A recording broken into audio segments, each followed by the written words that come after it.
Good morning students. आज आपका topic है बीएड फर्स्ट ईयर। आपका टॉपिक है जलवायु को प्रभावित करने वाले कारक। मैंने जलवायु, मौसम और ऋतु पढ़ा दी थी। पहला कारक आपको मैंने पढ़ा दिया था तापमान। मतलब अगर जलवायु को प्रभावित करने वाले कारक या मौसम को प्रभावित करने वाले कारक या ऋतु को प्रभावित करने वाले कारक आएंगे तो आपके पॉइंट यही आएंगे। ऐसा 5 कारक थे। तापमान में आपको पढ़ा चुकी थी। वायुदाब क्या होता है, ठीक है। वायुदाब पृथ्वी की सतह पर ऊपरी वायुमंडल की परतों में स्थित वायु द्वारा जो भार लगाया जाता है उसे वायुदाब कहते हैं। पृथ्वी की सतह पर ऊपरी वायुमंडल की परतों में, ऊपरी परतें कौन सी? समताप मंडल, आयन मंडल, जो भी मध्य मंडल, तो ये सारी जब परतें होती है, जो ऊपरी वायुमंडल की परतें, शोभमंडल वगैरह नहीं, शोभमंडल नहीं, ऊपरी परतें जो होती है उसमें स्थित वायु द्वारा जो भार लगाया जाता है उसे वायुदाब कहते हैं। वायुदाब सर्वाधिक समुद्र तल पर होता है। समुद्र तल पर इसलिए होता है वायुदाब सर्वाधिक क्योंकि वहां पर क्या होता है, जब वायु गर्म होती है या तो अत्यधिक गर्म हो जाएगी ऊष्मा के कारण, या अत्यधिक ठंडी हो जाएगी। जब गर्म होगी तब तो वायुदाब कम होता है, लेकिन जब ठंडी होती है, भारी हो जाती है वायु, तब वायुदाब अधिक होता है। आप कहोगे कि जब भी वायु गर्म होती है, गर्म स्थानों पर होती है या गर्म रहती है, तब वायु हल्की होती है और वायुदाब भी कम होता है। जब वायु ठंडी होएगी, भारी हो जाएगी ठंडी होकर, तब उस जगह पे वायुदाब क्या होता है, अधिक होता है। धरातलों पर वायुदाब क्या होएगा? वायुदाब कम होता है क्योंकि धरातल पर वायु क्या होती है, गर्म होती है। मनुष्य रहते हैं, मकान वगैरह है, जिससे क्या होती है, वायु इतनी भारी नहीं हो पाती, गर्म रहती है, आर्द्र रहती है। गर्म है तो वायु क्या है, हल्की है।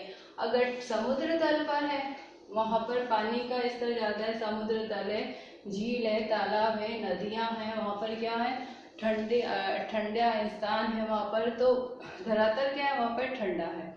जब धरातल ठंडा है, पानी ठंडा है, तो वहां पर वायु क्या हो रही है, ठंडी है। तो ठंडी होने से क्या हो गई, वायु भारी हो गई। जब वायु ठंडी होने से भारी हो गई तो वायुदाब क्या हो जाएगा, अधिक होगा। वायुदाब मापने का उपकरण होता है बैरोमीटर। वायुदाब मापने का उपकरण होता है बैरोमीटर। प्रभावित इसलिए करती है क्योंकि अगर जलवायु भारी है, वायु गर्म प्रदेशों में भारी है, धरातल पे भारी है, तो वायुदाब क्या हो रहा है, कम लग रहा है और कम पड़ रहा है। जब वायु क्या हो रही है, जलवायु ठंडी है, ठंडे स्थानों पर अधिक ठंडी है, तो वायुदाब क्या हो रहा है, वायु भारी हो गई। वायु भारी हो गई तो वायुदाब अधिक लग रहा है। हमारे शरीर पर भी वायु की परतों का दबाव पड़ता है। मनुष्य का शरीर है, वायु की परतों का दबाव पड़ता है, लेकिन वो हमें महसूस नहीं होता है। महसूस क्यों नहीं होता है? इसलिए क्योंकि वो हमें दिखाई नहीं दे रहा है, इसलिए महसूस नहीं हो रहा है हमें। सबसे बड़ी बात वायु पर, लेकिन मनुष्य पर भी वायु की परतों का दबाव पड़ता है। इसलिए पड़ता है क्योंकि जब भी वायु क्या है, हमारे चारों ओर उपस्थित है। जब चारों ओर उपस्थित है तो वायुमंडल की ऊपरी परतों पर जब दबाव पड़ रहा है तो हमारे पर भी भार पड़ रहा है। वही जब वायुमंडल की परतों पर भार पड़ रहा है, ऊपरी परतों पर, तो हमारे ऊपर भी भार पड़ेगा क्योंकि हमारे आसपास भी चारों तरफ वायु का आवरण है, तो उसे वायुदाब कहा जाता है। सीधी सी बात है कि पृथ्वी की सतह पर ऊपरी वायुमंडल की परतों पर स्थित वायु द्वारा जो भार लगाया जाता है उसे वायुदाब कहते हैं। वायुदाब मापने का यंत्र होता है बैरोमीटर। वायुदाब जहाँ पर वायु गर्म है वहाँ पर वायुदाब कम होता है, जहाँ पर वायु ठंडी है, भारी है, तब वहाँ पर वायुदाब अधिक होता है। फिर है वायुदाब की इकाई जो होती है, वायुदाब मापन की इकाई होती है वो मिलीबार होती है। वायुदाब मापन की इकाई मिलीबार या एमबी, मिलीबार या एमबी होती है। दूसरा पॉइंट है प्रभावित करने वाले कारक में आर्द्रता। हवा में मौजूद जलवाष्प को आर्द्रता कहते हैं। हवा में जितनी भी मौजूद जलवाष्प है उसको हम आर्द्रता कहेंगे या किसी निश्चित स्थान पर निश्चित आयतन और तापमान में गैसीय हवा में गैसीय रूप मौजूद जल की मात्रा मिल जाती है उसे आर्द्रता कहते हैं। जहाँ पर गैस और जल मिल जाते हैं वो आर्द्रता का रूप ले लेता है। मतलब गैस और जल का रूपी परिवर्तन क्या होता है? आर्द्रता होती है। अब वायुमंडल में आर्द्रता कितने प्रतिशत है? 5% पाई जाती है। वायुमंडल में आर्द्रता जलवाष्प की मात्रा जो है 5% है आयतन के रूप में। किसके रूप में है? 5% आयतन के रूप में। वायुमंडलीय आर्द्रता स्थलीय सागरीय सतहों से जल के वाष्पीकरण के द्वारा प्राप्त होती है। आर्द्रता किसके द्वारा प्राप्त हो रही है? वाष्पीकरण के द्वारा। वाष्पीकरण जैसे हमने धूप में गीले कपड़ों को सुखाया, गीले कपड़े सुखाने के बाद वो क्या हो गया? पानी जब कपड़ों में से उड़ गया, कैसे उड़ा? ऊष्मा के द्वारा। जब वो पानी उड़ा वो किस में मिला? वायुमंडल में मिला। वायुमंडल में मिला है, वायु में मिला तो जल और वायु क्या है? वायु में क्या क्या उपस्थित है? बहुत सारी गैसें उपस्थित है। जब गैस में और जल मिले तो दोनों में क्या हुआ? जलवाष्प हो गई और जलवाष्प ने किसका रूप ले लिया?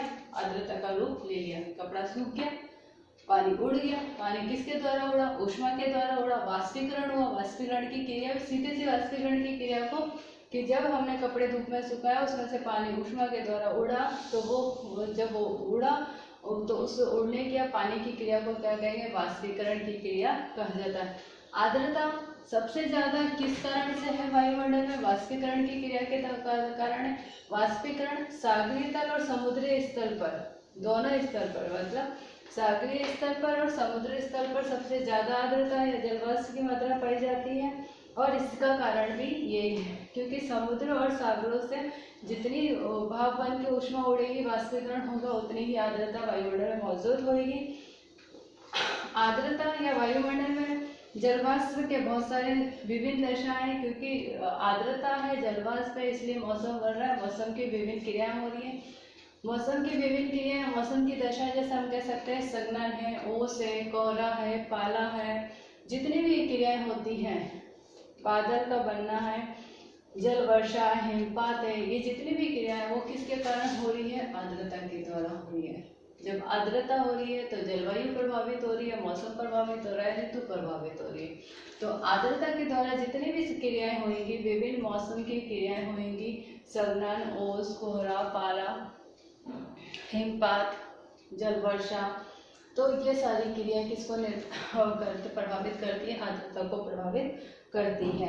आर्द्रता जिसके जल और गैस का रूपी परिवर्तन या रूप परिवर्तन जो किसमें बदल जाता है? जलवाष्प में बदल जाता है, उसको आर्द्रता कहते हैं। अब आर्द्रता ही कहीं ना कहीं किससे रिलेटेड भी होती है? वर्षा से रिलेटेड भी होती है क्योंकि जब एक किसी स्थान पर वर्षा उपलब्ध हुई या वर्षा होगी तो वहां पर आर्द्रता भी होगी। सागरीय सतह पर वायुमंडल में और वायुमंडल में स्थलीय सतह पर आर्द्रता अधिक होती है, आर्द्रता पाई जाती है। या आर्द्रता का प्रमुख स्रोत हम जलीय चक्र भी ले सकते हैं। जो जलीय चक्र होता है जिसको हम कहते हैं कि क्या होती है? वाष्प बन के वायु ऊपर की तरफ जा रही है, फिर वाष्पोत्करण हो रहा है, वाष्पोत्सर्जन हो रहा है और वाष्पोत्सर्जन के बाद में वर्षा बनकर वापस से वो पृथ्वी पर आ रही है। तो ये क्रिया जो एक जलीय चक्र चलता है वो भी क्या होती है? आर्द्रता का ये एक कारण है। आर्द्रता के प्रकार, आर्द्रता वाष्प आर्द्रता 5 प्रकार की होती है, यहाँ पे लिख देते हैं। आर्द्रता वाष्पदाब आर्द्रता, वाष्पदाब, सापेक्षिक आर्द्रता, सापेक्षिक, निरपेक्षिक,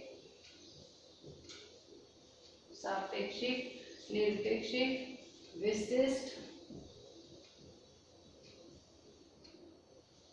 विशिष्ट और मिश्रण अनुपात। मिश्रण अनुपात। सापेक्षिक आर्द्रता को तो एक सूत्र भी दे रखा है कि जैसे आर्द्रता को नापने का सूत्र दे रखा है, सापेक्षिक इक्वल निरपेक्षिक, निरपेक्ष अपॉन आर्द्रता सादर्य इंटू 100।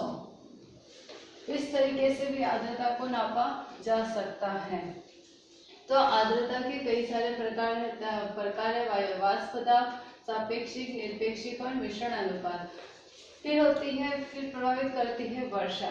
एक निश्चित स्थान पर निश्चित अवधि में वर्षा द्वारा मापी गई वर्षा की कुल मात्रा जिसमें ओले तथा बादलों से गिरने वाली बूंदें सम्मिलित होती है उसे वर्षा कहते हैं। वर्षा 3 प्रकार की होती है। किसी भी निश्चित समय में निश्चित अवधि पर जब हम वर्षा मापी द्वारा किसी बूंदों को नाप रहे हैं या बूंदें जो गिर रही हैं उसको हम वर्षा कहेंगे। वर्षा 3 प्रकार की होती है, संवहनीय वर्षा, पर्वतीय वर्षा और चक्रवाती वर्षा। संवहनीय वर्षा, जब वर्षा विषुवतरेखीय प्रदेशों से नियमित रूप से क्या होती है, गर्म हो जाती है। गर्म होकर वर्षा वायु क्या हो रही है, ऊपर की ओर उठ रही है। जब वायु गर्म होकर ऊपर की ओर, हवा ऊपर की ओर जा रही है तो वो क्या कर रही है, बादल का निर्माण कर रही है। और बादल का निर्माण करने से फिर क्या होती है, वो भारी और ठंडी हवा उसमें मिलती है और फिर वो क्या करती है, वर्षा करती है। उसे संवहनीय वर्षा कहते हैं। समुद्र का जल तेजी से वाष्प बनकर रूप परिवर्तित कर लेता है, वाष्प के रूप में परिवर्तित हो जाता है। वाष्प के रूप में जब परिवर्तित हो जाता है वो बादल का रूप ले लेता है और बादल बनने के बाद में वो जब बूंदों के रूप में जमीन पर गिरता है, पृथ्वी पर वापस आता है, उसे संवहनीय वर्षा कहते हैं। पर्वतीय वर्षा, जब गर्म आर्द्र हवा, एक पर्वत होता है इस तरीके से, जब गर्म आर्द्र हवा क्या हो रही है, ऊपर की ओर उठ रही है। और जब गर्म आर्द्र हवा ऊपर की ओर उठ रही है तो किसका निर्माण कर रही है, बादल का निर्माण कर रही है। बादल बनने से क्या हो रही है, वर्षा बूंदों के रूप में नीचे पानी वापस से आ रहा है। लेकिन पर्वतीय वर्षा पर्वत के एक हिस्से में ही होगी, दूसरे हिस्से में ये वर्षा नहीं होगी। यहाँ जाकर ये वर्षा क्या हो जाती है, धीरे धीरे ठंडी हो जाती है। ठंडी होने के बाद में ये बादलों का निर्माण नहीं करेगी। तो इस तरफ का जो हिस्सा होगा वहाँ पर क्या होगी, वर्षा नहीं होगी। लेकिन इस तरफ के हिस्से में वर्षा हो जाएगी, क्योंकि हवा जो हो रही है, गर्म हवा इस तरफ से उड़ रही है। जब गर्म हवा इस तरफ से उड़ रही है तो क्या कर रही है, आर्द्र हो रही है, गर्म हो रही है। आर्द्र गर्म होकर वो बादल बना रही है, बादल बना के बूंदों के रूप में गिर रही है। ऊपर की ओर जब और जा रही है तो यहाँ से क्या हो रही है, बादल यहीं बन के खत्म हो गए। तो यहाँ की वो हवा क्या हो गई, ठंडी हो गई। जब ठंडी हो गई, वायुदाब क्या हो गया, अधिक हो गया।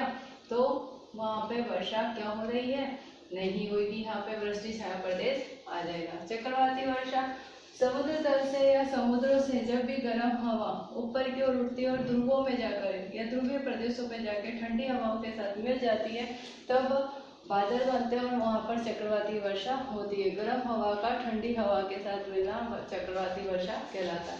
तो इस तरीके से ये सारी चीजें किसको प्रभावित कर रही है, मौसम, जलवायु और ऋतु को प्रभावित करती है।